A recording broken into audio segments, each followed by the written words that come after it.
সমাজসেবা অধিদপ্তরের 1485টি পদের আবেদনের সময় শেষ হচ্ছে 23 জুন। আপনারা যারা এখন পর্যন্ত আবেদন করেননি দ্রুত আবেদন সম্পন্ন করে ফেলুন, এবং যারা এখন পর্যন্ত ফি পরিশোধ করেননি দ্রুত ফি পরিশোধ করুন।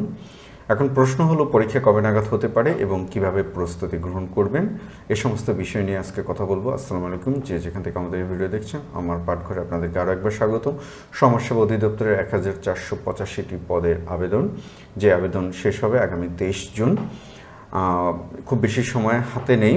যারা এখন পর্যন্ত আবেদন করেননি দ্রুত আবেদন সম্পন্ন করে ফেলুন, এবং এই ক্ষেত্রে কয়েকটি গুরুত্বপূর্ণ সতর্কবার্তার কথা বলবো, কিন্তু তার আগে আজকে ভিডিওতে আমরা যেটা নিয়ে আলোচনা করব তার একটু বিস্তারিত বলে নিই। আমরা আজকে ভিডিওতে আলোচনা করব সমাজসেবা অধিদপ্তরের চাকরির জন্য আপনি কীভাবে প্রস্তুতি নেবেন, এবং সমাজসেবা অধিদপ্তরের প্রশ্ন প্যাটার্ন কীরকম হয়, এবং এই প্রস্তুতির জন্য আমার পাঠঘর মানে আপনাদের পাঠঘর আপনাদের জন্য একটি বই বা সহায়িকা নিয়ে এসেছে, সেটা নিয়ে আমরা বিস্তারিত কথা বলবো, এবং আমরা কিছু প্রশ্ন সলভ করার চেষ্টা করবো যে প্রশ্ন প্যাটার্ন বোঝার জন্য। তো আমরা সেই সতর্কবার্তার কথাটা একটু বলি। দেখুন, প্রায়ই আমি শুনি, অনেকেই আমাকে ফোন দেন যে স্যার আমি তো আবেদন করেছিলাম, ফিও পরিশোধ করেছিলাম, কিন্তু যখন আমি অ্যাডমিট কার্ড উঠাতে গিয়েছি তখন দেখি যে আমার ফি পরিশোধিত হয়নি। পরে দোকানদারকে জিজ্ঞেস করার পর তিনি বলছেন যে ভুল হয়ে গিয়েছে, টাকা জমা দিয়েছিলেন তিনি, অথবা জমা দেননি, তিনি টাকা ফেরত দিয়ে দিয়েছেন। সো টাকা যদি ফেরত দিয়ে দেওয়া হয় তাহলে তো কিন্তু আপনার তো যেই সময় বা আপনার যে আবেদন, সেই আবেদনটা তো আর ফেরত পাওয়া যাবে না। সুতরাং এই বিষয়ে খুব কেয়ারফুল। আর অনেক সময় আবেদন করতে গিয়ে আমাদের ভুলভ্রান্তি হয়, এটা ভালো করে চেক করবেন যে ভুলভ্রান্তিগুলো হয়েছে কি না। এখন গুরুত্বপূর্ণ আরেকটি প্রশ্ন, যে পরীক্ষা কবে নাগাদ হবে। দেখুন, সবেমাত্র তো আবেদন শেষ হচ্ছে, মানে 23 তারিখে শেষ হবে। আমাদের অতীত ইতিহাস বলে, বা আমরা অতীতে যেটা দেখেছি, যে আবেদন হওয়ার পরে এটা কর্তৃপক্ষ ভুলে যায় যে এরকম তারা একটি আবেদন নিয়েছিল যে সেখানে পরীক্ষা নিতে হবে। তো যদি সেরকমটা হয় তাহলে তো আমাদের বেশ কিছুদিন অপেক্ষা করতে হবে। তবে আমি আশাবাদী যে অতটা সময় এবার হবে না, তবে খুব দ্রুত যে এমনটা হবে তেমনটাও না, কারণ যেহেতু এইচএসসি পরীক্ষা শুরু হবে, এইচএসসি পরীক্ষার ওই সময়টাতে সাধারণত চাকরির জন্য পরীক্ষাগুলো নেওয়া চ্যালেঞ্জিং, আর এত বড় একটি পরীক্ষা সেটা নেওয়া চ্যালেঞ্জিং। আর আরেকটি প্রশ্ন আপনারা অনেকেই করেছেন, সেই প্রশ্নটি হলো এই পরীক্ষার কেন্দ্রগুলো কোথায় হবে। দেখুন, বিগত বছরগুলোতে এই পরীক্ষাগুলো স্থানীয় বা জেলা পর্যায়ে বা বিভাগীয় পর্যায়ে বেশি হতো। এবার যদি ভিন্ন কোনো নির্দেশনা না থাকে তাহলে হয়তোবা সেরকমটাই হবে, আর যদি ভিন্ন নির্দেশনা থাকে তাহলে সেটা হয়তোবা ঢাকায় বা বিভাগীয় পর্যায়ে হতে পারে, মানে রাজধানী কেন্দ্রিক হতে পারে। ইদানিং বেশ অনেকগুলো পরীক্ষায় রাজধানী কেন্দ্রিক হচ্ছে। এখন এটার জন্য যে ইনস্ট্রাকশন যেটা থাকে, যে পরীক্ষার কেন্দ্র কোথায় হবে, যে ইনস্ট্রাকশন যেটা থাকে, প্রাথমিক ইনস্ট্রাকশনের পরেও পরবর্তীতে ইনস্ট্রাকশন পরিবর্তন হতে পারে। তো এবার আমরা একটু আসি যে এই পরীক্ষাটার জন্য আপনারা কিভাবে প্রস্তুতি নেবেন। তো এই পরীক্ষাটার প্রস্তুতির বিষয়ে আমরা কথা বলার আগে আমরা একটু বিগত বছরের একটু প্রশ্ন দেখে আসবো, যাতে আপনাদের জন্য বুঝতে সহজ হয় যে প্রশ্ন প্যাটার্ন আসলে কীরকম হয়। সেটা যদি আপনারা বুঝে ফেলতে পারেন তাহলে আপনারা প্রস্তুতি নিতে পারবেন। এবং আমি একটা কথা বলি, আপনার যদি খুব ভালো প্রস্তুতি থাকে ইনশাল্লাহ আপনি চাকরির পরীক্ষায় টিকবেন, আর যদি ভালো প্রস্তুতি না থাকে তাহলে আপনি শুধু কেবলমাত্র অন্যকে দোষারোপ করতে পারবেন। তো এটা 2022 সালের ইউনিয়ন সমাজকর্মী নিয়োগ পরীক্ষার যে প্রশ্নটি, আমরা সেই প্রশ্নটি নিয়েছি। পূর্ণমান 70, সময় 90 মিনিট। প্রথমে যে ম্যাথ আছে, আজকে আমি চেষ্টা করব এই ম্যাথগুলো আপনাদেরকে সলভ করিয়ে দেওয়ার জন্য, যাতে আপনারা খুব সহজে বুঝতে পারেন যে এই প্রক্রিয়াটা বা এই যে চাকরির যে প্রশ্ন, সেই প্রশ্নগুলো অতটা কঠিন না। যদি আপনাদের ভালো প্রিপারেশন থাকে ইনশাল্লাহ আপনারা আপনাদের মেধার মাধ্যমে নিয়োগ পাবেন। তো প্রথমে হচ্ছে ম্যাথ পার্ট, একদম এলিমেন্টারি, সাধারণত যেই ম্যাথগুলো আমরা করাই সেই ম্যাথগুলোই এখান থেকে দিয়েছে। এরপরে আমরা আসি একদম এলিমেন্টারি ম্যাথ, প্রত্যেকটা ম্যাথ এলিমেন্টারি ম্যাথ 15টা। এরপরে আসি আমরা বাংলাদেশ বিষয়ে বলি, চীন দেশের কোন ভ্রমণকারী গুপ্ত যুগে বাংলাদেশে আগমন করেছেন, একদম এলিমেন্টারি। ইখতিয়ার উদ্দিন মোহাম্মদ বখতিয়ার খলজি বাংলা জয় করেন কত সালে, কোন মুঘল সম্রাট বাংলার নাম দেন জান্নাতাবাদ। তো এরপরে আমরা চলে আসি যে আমাদের ইন্টারন্যাশনাল পার্টটুকু শুরু 25 থেকে। গ্রিন পিস কোন দেশের পরিবেশবাদী গ্রুপ, একদম এলিমেন্টারি। এসি কি, তারপর হচ্ছে আমরা পরের প্রশ্নটাতে আসি, ইউরোপের রুটির ঝুড়ি বলা হয় কোন দেশকে? তারপরে আসি 2 বিঘা জমি কবিতাটি কার লেখা? এটা হচ্ছে বাংলা সাহিত্য বা বাংলা। ছেলেটি দ্রুত দৌড়ায়, দ্রুত কোন পদের উদাহরণ? মনরূপ মাঝি। মন মাঝি কোন সমাসের উদাহরণ? ব্যাস বাক্য করে দিয়েছে, মানে প্রশ্ন যদি এরপরে যদি পরীক্ষায় না টেকেন তাহলে সেটা আসলেই আমাদের জন্য দুর্ভাগ্য। বাংলা বর্ণমালায় মাত্রাহীন বর্ণ কয়টি? তো এভাবে পুরো প্রশ্নটা আমরা যদি দেখি, আপনারা চাইলে আমাদের ফেসবুক পেজে দেওয়া থাকবে, আপনারা আমাদের ফেসবুক পেজ আমার পাঠঘর, আমি সেটার লিঙ্ক দিয়ে দেবো, সেটাতে আপনারা জয়েন করে নেবেন। ইংলিশে আসে, he got his house painted last month, positive ভার্বের উদাহরণ। He made her daughter do, positive ভার্বে। The man got use to এর ব্যবহার। He does not like company, so he has few friends. একদম elementary, which of the following is singular? Through trumps over false suit. একদম elementary লেভেলের question. এখন প্রশ্নটা হলো যে আপনারা প্রস্তুতিটা নেবেন কিভাবে? তো আমরা যেইখানে কথা বলছিলাম যে প্রস্তুতি, সেইখানে আমরা চলে আসি। প্রস্তুতির জন্য আমরা একটু দেখব যে আমাদের মোট নম্বর 70, সাধারণত বিগত বছরগুলোতে যেভাবে হয়েছে, সময় 90 মিনিট, প্রশ্ন সংখ্যা 70টি। নেগেটিভ মার্কিং, অনেক সময় নেগেটিভ মার্কিং থাকে না, তবে বিজ্ঞপ্তি অনুযায়ী পরিবর্তন হতে পারে। আমরা সেটা যদি দেখি, প্রশ্ন যখন পরীক্ষার যখন সময় উল্লেখ করে সার্কুলার দেওয়া হবে, সেখানে আমরা দেখব পরীক্ষার ধরন। পূর্বে ওএমআর ভিত্তিক পরীক্ষা হয়েছে। তারপরে আসি আমরা সম্ভাব্য বিষয়ের ভিত্তিক মান বন্টন। সাধারণত বাংলায় 20, ইংরেজিতে 15, গণিতে 15, সাধারণ জ্ঞান বাংলাদেশ আইসিটি মিলিয়ে 20, এর সাথে বিজ্ঞানটাও থাকে। এর পাশাপাশি আপনার কিছু মেন্টাল অ্যাবিলিটির 1-2টা কোশ্চেন থাকতে পারে। মোট মার্কস 70। কোন টপিকগুলোতে মার্কস বেশি আসে? সন্ধিয় সমাস, বাগধারা, অর্থাৎ আমাদের মেইন যে গ্রামারগুলো আছে সেই গ্রামারগুলো থেকে আসে, এবং বাংলা সাহিত্যের মূল যে আমাদের যে 16 জন বা 21 জন যে সাহিত্যিক আছেন সেই অংশ থেকে আমাদের আসে। তো সাহিত্য অংশ এটাও একটু গুরুত্বপূর্ণ, আমাদের পড়তে হবে সব। এরপরে আসি আমরা পার্টস অফ স্পিচ ইংলিশে, মানে একদম বেসিক যেই গ্রামারটুকু আছে বা বেসিক যে পার্টটুকু আছে সেই পার্টটুকু। এরপরে আসি আমরা গণিতে পাটিগণিতে যেটা আমাদের ঐকিক নিয়ম, শতকরা, লাভ ক্ষতি, এই সমস্ত জায়গা থেকে আসে। আচ্ছা, ঐকিক নিয়মটা একটু বাদ পড়ে গেছে লিখতে গিয়ে, তো আমি মুখে বলে দিলাম। তারপরে আসি সাধারণ জ্ঞান, সংবিধান, মুক্তিযুদ্ধ, জাতীয় দিবস, নদী বন্দর জেলা, বর্তমান সরকার এবং প্রশাসন, আন্তর্জাতিক আইসিটি, সব কিছু মিলিয়ে। তো আর যেহেতু এটি সমাজসেবা অধিদপ্তরের চাকরি, সুতরাং সমাজসেবা সম্পর্কিত কিছু গুরুত্বপূর্ণ তথ্য আপনাদের দরকার। তো আমরা এটা দেখিয়ে দেবো যে এটা কোথায় পাবেন। তো যাই হোক, আপনাদেরকে প্রস্তুতি নিতে হবে, এখন থেকে প্রস্তুতি নিতে হবে। যদি বসে থাকেন পরীক্ষার ডেটের জন্য, তাহলে সেটা এক ধরনের ব্লান্ডার হবে, আত্মঘাতী সিদ্ধান্ত হবে। খুব বেশি কিছু দরকার নেই, দৈনিক শুধু 1.5 থেকে 2 ঘন্টা যদি নিয়ম করে আপনারা পড়েন, ইনশাল্লাহ আপনারা টিকবেন।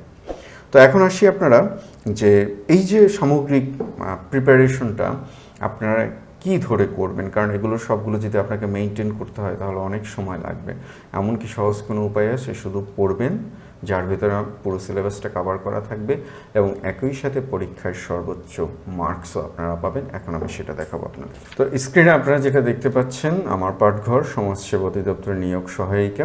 আমি এটা একটু বলে রাখি, দেখুন এই যে ধরনের চাকরিগুলো, সবগুলোর চাকরির প্রিপারেশন প্রায় একই রকম।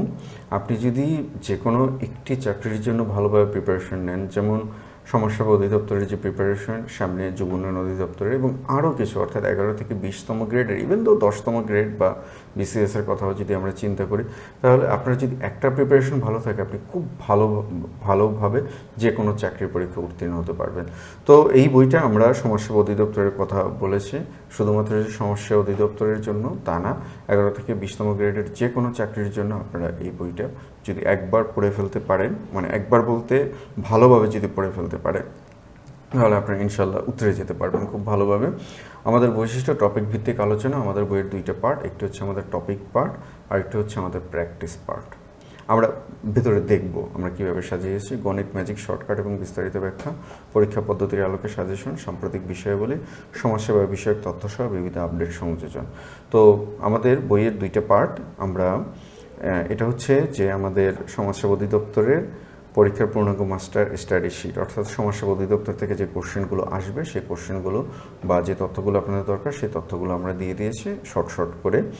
আর বিষয়ভিত্তিক টপিক, এটা হচ্ছে আমরা যেটা বললাম আমাদের টপিক পার্ট, এবং আমাদের নিচের যে পার্টটা আছে মানে পরে, এটা হচ্ছে আমাদের প্র্যাকটিস পার্ট। খুব গুরুত্বপূর্ণ, 5000টি প্রশ্ন আছে আমাদের প্র্যাকটিস পার্টে। তো আমরা একটু দেখে আসি টপিক পার্ট। এখন যেটা দেখছেন টপিক পার্ট একদম সিম্পল, এর থেকে সিম্পল আর হয় না। ঠিক যতটুকু দরকার আপনাদের ঠিক ততটুকু। আমরা বাংলা এভাবে দেখাচ্ছি আপনাদের, ধ্বনি বর্ণ দেখাচ্ছি আপনাদের। আমরা একটা প্রশ্ন আপনারা করতে পারেন বা অনেকেই প্রশ্ন করেন যে আপনি প্রত্যেকটা টপিকের সাথে প্রশ্ন দেননি কেন। আমরা 2টা কারণে দিইনি। একটা কারণ হচ্ছে এতে বইয়ের সাইজটা বড় হয়ে যায়। 2 নম্বর হচ্ছে আমরা যে 5000 প্রশ্ন রেখেছি সেই 5000 প্রশ্নের প্রত্যেকটি প্রশ্নের নিচে ব্যাখ্যা দেওয়া আছে। যদি আপনার টপিক ভালোভাবে পড়া থাকে ওই প্রশ্ন ধরেই আপনি বুঝতে পারবেন। যদি তারপরে না বুঝতে পারেন, প্রত্যেকটা প্রশ্নের নিচে ব্যাখ্যা দেওয়া আছে, আপনি সে ব্যাখ্যা পড়ে বুঝে নিতে পারবেন। তার মানে মোদ্দা কথা হলো আপনি টপিকটা একটু ভালো করে পড়বেন, তারপর আপনি প্র্যাকটিস পার্টটা করবেন। যদি একবার প্র্যাকটিস পার্টের এই 5000 প্রশ্ন আপনি আপনার মাথায় নিয়ে নিতে পারেন, আই হোপ, বাকিটুকু আল্লাহর ইচ্ছা, যে ইনশাল্লাহ যে কোনো চাকরির পরীক্ষায় আপনি খুব আস্থার সাথে, খুব বিশ্বাসের সাথে আপনি উতরে যেতে পারবেন। তো আমরা এটা বাংলা দেখলাম, তো আমরা একটু ইংলিশটা দেখে আসি। একদম সিম্পল, কম্প্যারিজন অফ অ্যাডভার্বস, মানে আমরা র্যান্ডম একটা পেজ থেকে ধরেছি, তা না হলে তো বলবেন যে যে পেজগুলো আপনি ভালো করেছেন সেই পেজগুলো দেখাচ্ছেন, এরকমটা না, একদম সিম্পল। সবচেয়ে গুরুত্বপূর্ণ যে পার্টটা বা আপনাদের জন্য যেটা সবচেয়ে বেশি চ্যালেঞ্জিং সেটা হচ্ছে আমাদের গণিত পার্ট।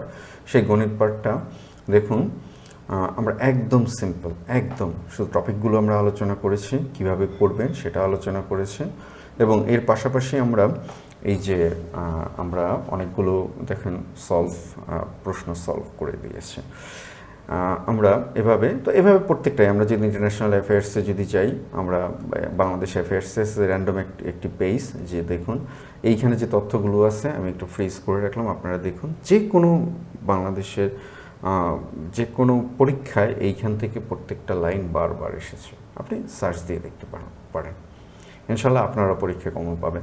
তো এখন প্রশ্ন হলো যে এগুলো তো বইটা আমি আপনাদেরকে নিলাম, তাহলে আপনারা কি করবেন, পড়বেন কীভাবে? হ্যাঁ, সেটার জন্য আমার পাঠঘর কোর্স চালু করেছি ইতিমধ্যে। আমাদের এনটিআরসি এবং অন্যান্য কোর্স চলমান আছে।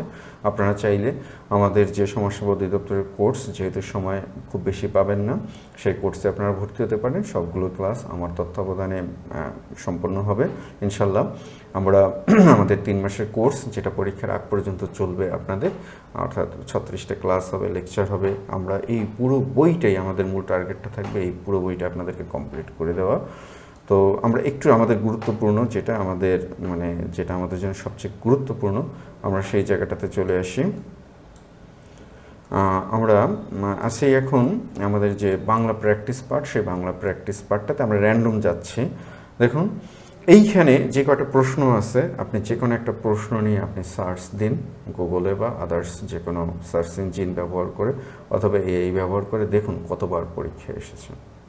আমরা আপনাদেরকে প্র্যাকটিস পার্টটুকু পড়াবো। প্র্যাকটিস পার্টটুকু কমপ্লিট হওয়ার পরে আমরা এইখানে আপনাদেরকে আমাদের পরীক্ষা হবে, অর্থাৎ প্রত্যেকটা টপিকে আমাদের পরীক্ষা আছে, ক্লাস টেস্ট আছে যেটা, আর আমাদের ক্লাসটা হবে গুগল মিটে, অর্থাৎ যে কোনো সময় আপনি ক্লাস করতে পারবেন, যে কোনো প্রান্ত থেকে করতে পারবেন।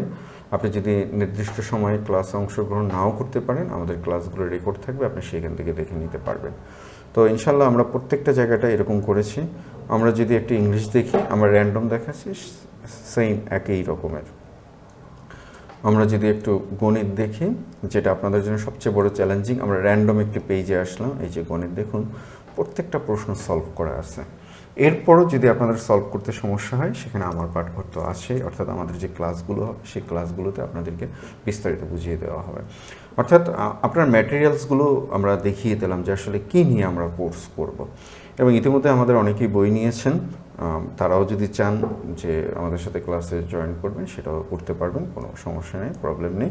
তো যাই হোক, ভিডিওটা আর বড় করবো না। তো আমি একটু বলেছিলাম যে আমি একটু দেখাবো আপনাদেরকে কয়েকটা প্রশ্ন সলভ করে আমি কয়েকটা প্রশ্ন সলভ করে আপনাদেরকে দেখাই। প্রথম প্রশ্নটা হচ্ছে সমস্যা অধিদপ্তরের এক্স মাইনাস ওয়াই টু এবং এক্স ওয়াই 24 হলে এক্স প্লাস ওয়াই স্কোয়ারের মান কত? একদম সিম্পল, ভেরি সিম্পল, সূত্র বসিয়ে দেবো আমরা। X square plus y square plus 2xy, মান বসিয়ে দেন, মিলে যাবে। কোনটি অপ্রকৃত ভগ্নাংশ? অপ্রকৃত ভগ্নাংশ চেনার উপায় হলো যদি নিচেরটার থেকে উপরেরটা বড় হয়, তাহলে এইখানে কোনটা আছে বড় দেখুন, অর্থাৎ যদি লব হরের চেয়ে বড় হয়, নিচের কোনটি বড় হবে কি? দশমিকের পরে যত শূন্য থাকবে বা দশমিকের পরে দশমিক যত ঘর থাকবে দশমিকের পরে বেশি, সেই সংখ্যা তত ছোট হবে। তাহলে অবভিয়াসলি এটা এটা এটা এটা, তাহলে 0.5 এটা হচ্ছে আমাদের বড়। লসাগু এর পূর্ণরূপ কি? লসাগু এর পূর্ণরূপ হচ্ছে লঘিষ্ঠ সাধারণ গুণিতক। বৃত্তের দৈর্ঘ্যকে কি বলে? বৃত্তের দৈর্ঘ্যকে বলে পরিধি। সেটা কি রকমের? অর্থাৎ আমরা একটি বৃত্ত আঁকলাম, যদিও পুরোপুরি বৃত্ত হয়নি। এই যে বৃত্তের যে দৈর্ঘ্য, অর্থাৎ এটাকে যদি আমরা করি তাহলে এরকম লম্বা হবে, এটা হচ্ছে পরিধি। কোনটি বর্গ সংখ্যা নয়, অর্থাৎ যে সংখ্যাকে কোনো সংখ্যার বর্গ থেকে পাওয়া যায়। যেমন 1কে পাবো আমরা 1 স্কোয়ার থেকে, 4কে পাবো আমরা 2 স্কোয়ার থেকে, 5কে পাওয়া যাবে না, 9কে পাবো আমরা 3 স্কোয়ার থেকে। দুইটি সংখ্যার বর্গের অন্তর 3 হলে সংখ্যা দুইটি কত? তো বর্গের অন্তর যদি 3 হয় তাহলে সংখ্যা দুইটি কত পাবো আমরা? সংখ্যা দুইটি বের করতে হলে আমাদেরকে যেটা করতে হবে, এক্স মানে বড় সংখ্যা সমান অন্তর যোগ 1/2, ঠিক আছে? আর ছোট সংখ্যা করবো আমরা 3 - 2, তাহলে এইখানে পাবো 2, এইখানে পাবো আমরা 1। কবির সাহেবের 3 পুত্রের বয়স যথাক্রমে, আচ্ছা ভিডিওটা একটু বড় হয়ে যাবে, তো আমরা এই ধরনের সবগুলো ম্যাথ আপনাদের ক্লাসে ইনশাল্লাহ সলভ করে দেওয়ার চেষ্টা করব। তো এখন প্রশ্ন হলো বইটা কিভাবে পাবেন বা কোর্সের বিষয়ে আপনারা কীভাবে যোগাযোগ করবেন। স্ক্রিনে আমাদের যে নাম্বার দেওয়া আছে সেই নাম্বারে আপনি যোগাযোগ করুন, সমাজসেবা লিখে আমাদেরকে হোয়াটসঅ্যাপ করুন বা কমেন্ট করুন, ইনশাল্লাহ আপনাদেরকে বিস্তারিত সব জানিয়ে দেওয়া হবে। আমি আবারও বলবো, সময় হাতে খুব বেশি নেই। আপনারা যারা এখন পর্যন্ত আবেদন করেননি, আবেদন সম্পন্ন করে ফেলুন এবং প্রস্তুতি নিতে থাকুন। যদি আপনি প্রস্তুতি নিতে থাকেন, ইনশাল্লাহ রাব্বুল আলামিন আপনার সহায় হবেন। আর যদি আপনি ঠিকভাবে প্রস্তুতি না নিতে পারেন তাহলে অন্যকেই কেবল দোষারোপ করতে হবে আপনাকে। তো সবার জন্য শুভকামনা, ভালো থাকবেন ইনশাল্লাহ। আবারও দেখা হবে আপনাদের সাথে, আবারও কথা হবে আপনাদের সাথে।